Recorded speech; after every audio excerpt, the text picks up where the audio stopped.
Welcome back to A-Star Science, part of our GCSE Must Know Chemistry series. Today we're going to be talking about addition polymerization. Now this topic you're going to find in separate science in GCSE, but you'll also find it in A-level chemistry across all of the major exam boards. So it is a very useful topic to understand. Let's first take a look at what polymerization is. A polymer is just a chain of linked monomers, and a monomer is just a small repeating unit will build up the polymer chain. And there can be many types of these monomers. Now, polymerization is the chemical process by which these monomers are linked. And there are two main types that you need to learn about for both separate science and GCSE chemistry, as well as in A level. You have addition polymerization, where you link alkenes as the monomers. And then you have condensation polymerization, where you can link an alcohol and a carboxylic acid. Now for GCSE, you only need to know about the alcohol and carboxylic acid for condensation polymerization.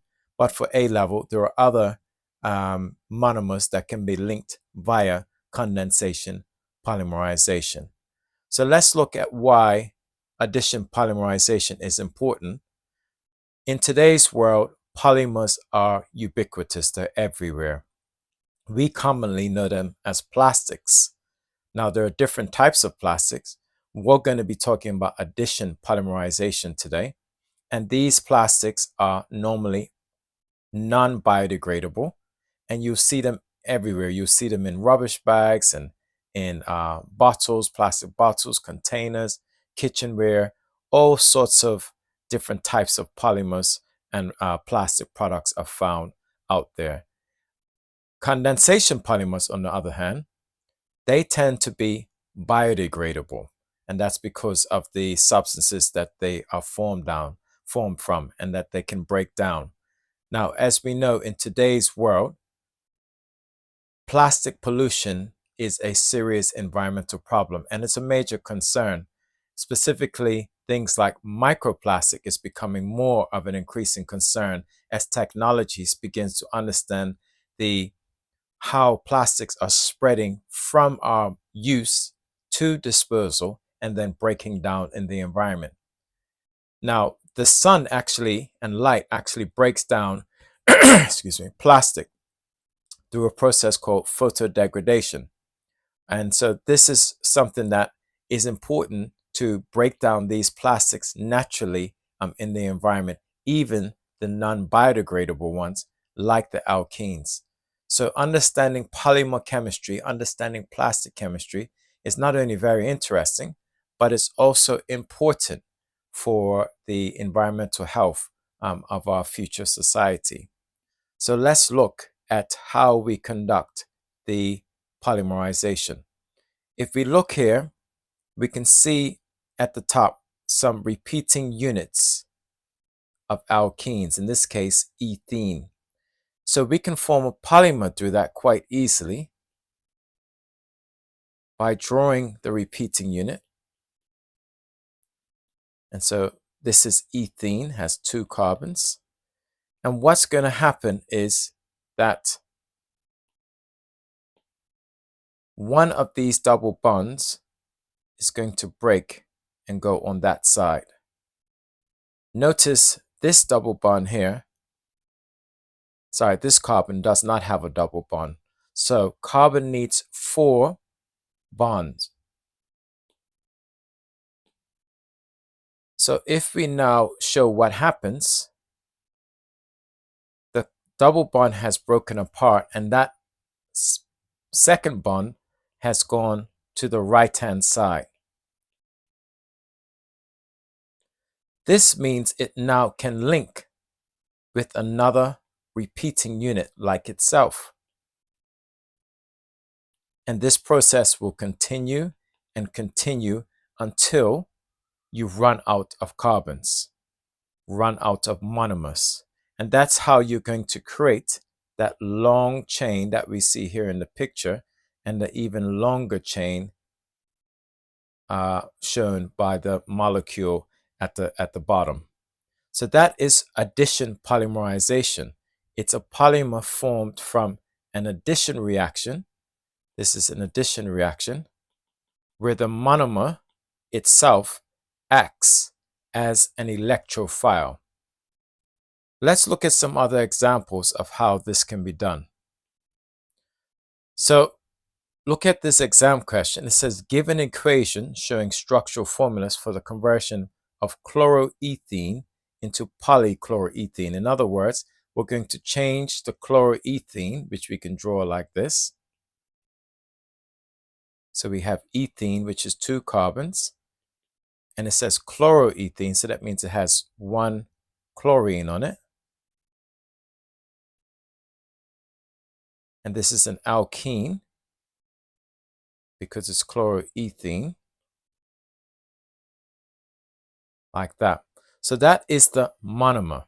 And it says given an equation, so it's going to form the polymer. Now for exams, you're going to draw it as a repeating unit, like so.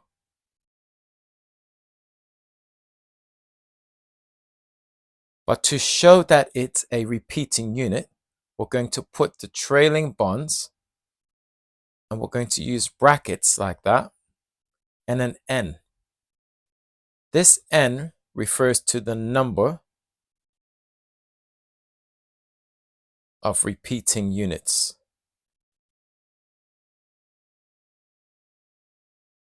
Number of repeating units. Now to make it exactly correct, we're also going to put an N at the front. And that tells us that there are a number of these alkene monomers, chloroethene in this case, that's going to result in the formation of this polymer linked chain.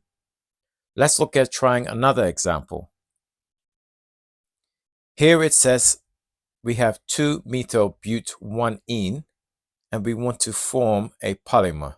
So let's draw that first. So it says methyl, 2-methyl, so that's going to be on the second carbon. We're going to put CH3.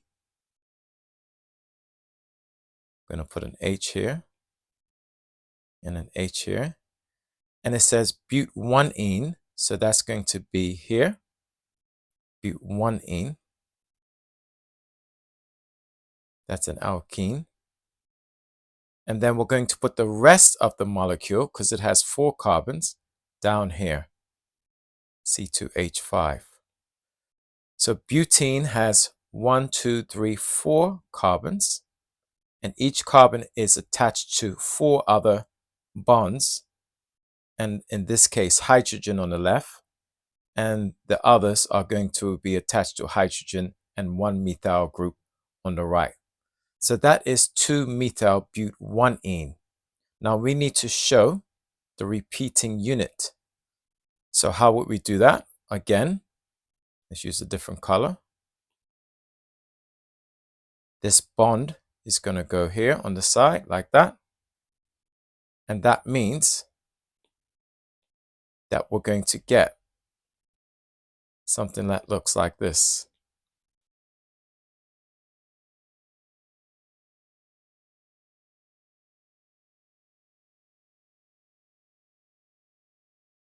Like that. We can put the trailing bonds.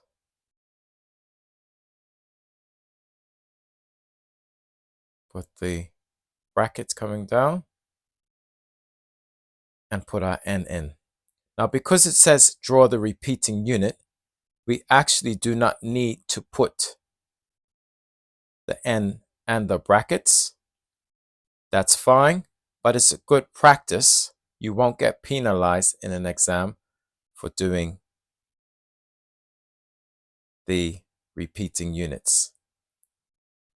So that's another example of how you can show that you formed a polymer from the monomer, which in this case is 2-methyl-but-1-ene. Now on the exam, sometimes they ask you to actually work backwards. They want you, in this case, to draw the alkene. So what alkene would have given this particular polymer chain or this repeating unit. So simply all we need to do is put in the double bond, visualize what it would look like, and then link the polymer back up like so.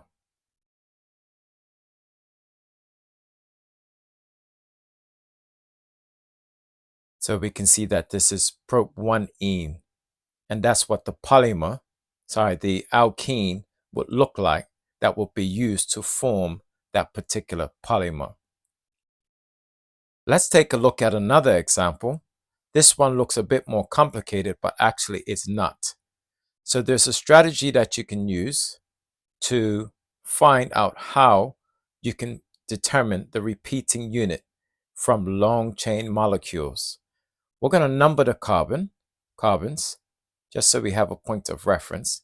And if we notice that when we get to carbon number 2, that is where you start to see it repeat in this spot here. So that is the direction or the spot where you can start to form your repeating monomer unit, which is going to be an alkene. So we can draw that now, that part here, and just make it an alkene. So we have one carbon, which is attached to 2 hydrogens. And that is then act as a double bond to another carbon, to a hydrogen, down to the repeating unit that has also a benzene ring on it. And we need to check to make sure that everything has 4 bonds. And so we can see that each carbon has its 4 bonds. And so that's going to be satisfied. And we can put an N in front just to show that that is a number of different alkenes that's going to repeat. Now, finally, let's look at the properties of these addition polymers. One important thing to know is that because they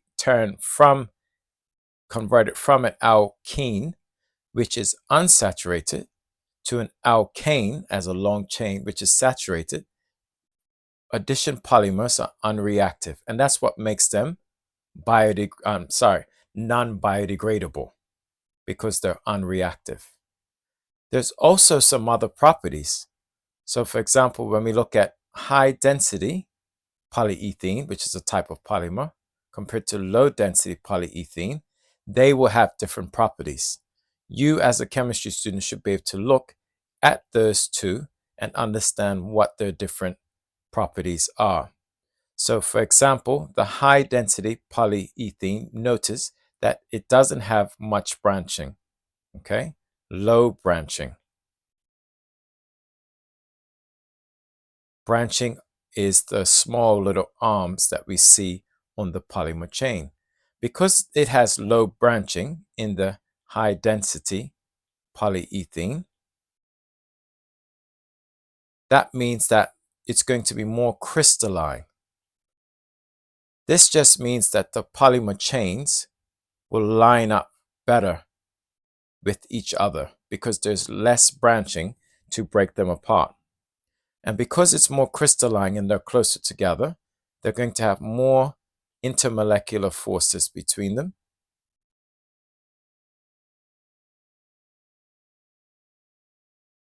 And overall, that's going to increase the hardness and their melting point because they're more crystalline in nature. Now, there are other ways we can adjust the properties of polymers, of addition polymers. For example, we can use a plasticizer. So as we said, polymers are very important, used in industry. For example, you'll see PVC pipe like this used in the construction and building industry, and it's quite rigid and hard. But you'll also see this electrical conduit as well, which is made from similar material, but this is more flexible and a bit softer. This is accomplished through the use of plasticizers. And we can see in the diagram how plasticizers work. A plasticizer gets in between the layers, in between the polymers chains, and this disrupts the crystalline nature of the polymer. And because of that, there's less intermolecular forces.